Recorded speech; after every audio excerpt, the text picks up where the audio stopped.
Paralysis in the left leg occurred. There was much more anticipation than anxiety.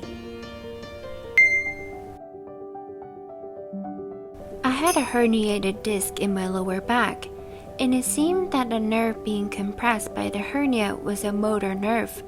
As a result, I experienced paralysis in my left leg. Although the hernia surgery itself was successful, the paralysis remained in the left leg. Therefore, I wanted to receive regenerative medicine. I saw many videos of Dr. Sakamoto on YouTube, and through those, I gained a better understanding of the details of regenerative medicine. Because of that, I decided that I would like to entrust my treatment to this clinic.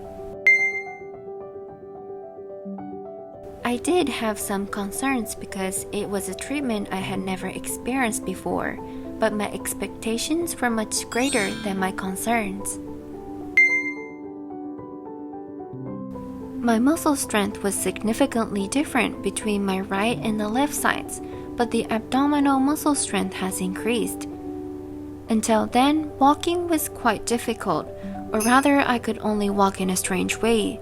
But now, I can walk in a relatively natural posture, so I feel that my muscle strength has greatly improved.